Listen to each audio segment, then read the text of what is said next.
ಜ್ಞಾನಪೂರ್ಣ ಜಗಂಜ್ಯೋತಿ ನಿರ್ಮಲವಾದ ಮನವೇ ಕರ್ಪೂರದಾರತಿ.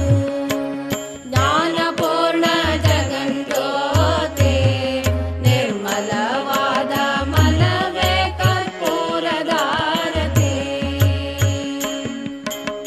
ಅನುದಿನ ಗುರುವಿನೊಳನು ಗೂಡಿ ಭಕ್ತಿಯಲಿ, ಅನುದಿನ ಗುರುವಿನೊಳನು ಗೂಡಿ ಭಕ್ತಿಯಲಿ, ಜನನ ಮರಣ ರಹಿತ ಜಂಗಮಕ್ಕೆ ಬೆಳಗಿರಿ. ಜ್ಞಾನಪೂರ್ಣ ಜಗಂಜ್ಯೋತಿ ನಿರ್ಮಲವಾದ ಮನವೇ ಕರ್ಪೂರದಾರತಿ.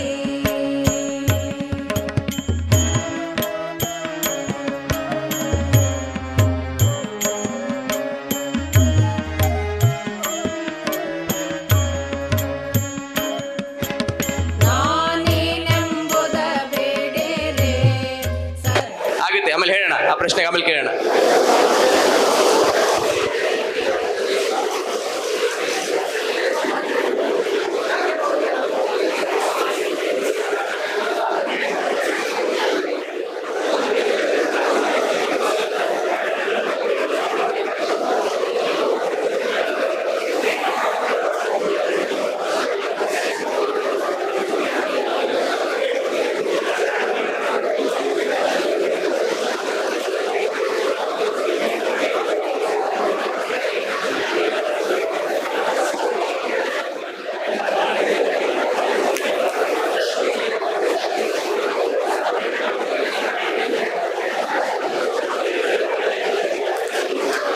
ಮೂರನೇ ಬೆಡ್ಡಿನ ಮೊದಲನೇ ಗಿಡವಾಗಿ ಅಡಿಕೆ,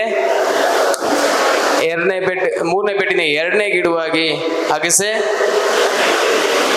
ಮೂರನೇ ಬೆಡ್ಡಿನ ಮೂರನೇ ಗಿಡವಾಗಿ ಮತ್ತೆ ಅಡಿಕೆ,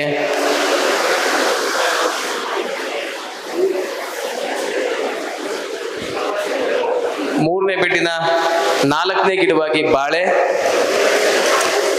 ಮೂರನೇ ಬೆಡ್ಡಿನ ಐದನೇ ಗಿಡವಾಗಿ ಮತ್ತೆ ಅಡಿಕೆ, ಮೂರನೇ ಬೆಡ್ಡಿನ ಆರನೇ ಗಿಡವಾಗಿ ಪರಂಗಿ, ಮತ್ತೆ ಮೂರನೇ ಬೆಡ್ಡಿನ ಏಳನೇ ಗಿಡವಾಗಿ ಅಡಿಕೆ, ಎಂಟನೇ ಗಿಡವಾಗಿ ಕಬ್ಬು, ಮತ್ತೆ ಒಂಬತ್ತನೇ ಗಿಡವಾಗಿ ಅಡಿಕೆ. Okay? Write down. Bed number 4. ಹೇಳ್ಬೇಕಾ? ಮೂರನೇ ಬೆಡ್ಡಿನ ಮೊದಲನೇ ಗಿಡವಾಗಿ ಅಡಿಕೆ, धीरे धीरे बताइए, slowly बताइए. ಅಡಿಕೆ, ಮೂರನೇ ಬೆಡ್ಡಿನ One minute. हाँ. ಅಡಿಕೆ ನಂತರ ಅಗಸೆಯ ನಂತರ ಮತ್ತೆ ಪುನಃ ಅಡಿಕೆ, धीरे धीरे लिख रहे हैं.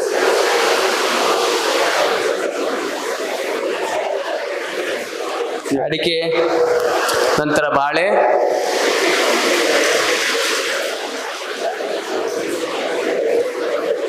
ಬಾಳೆ ನಂತರ ಮತ್ತೆ ಅಡಿಕೆ,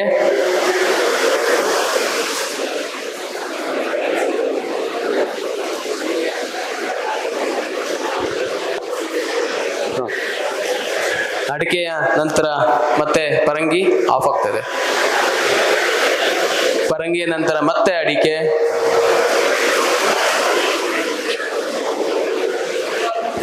ಎಂಟನೇ ಗಿಡವಾಗಿ ಕಬ್ಬು, ಮತ್ತೆ ಒಂಬತ್ತನೇ ಗಿಡವಾಗಿ ಮೂರನೇ ಬೆಡ್ಡಿನ ಕೊನೆ ಗಿಡವಾಗಿ ತಳಭಾಗದಲ್ಲಿ ಮತ್ತೆ ಅಡಿಕೆ. आ गया समझ में? ओके.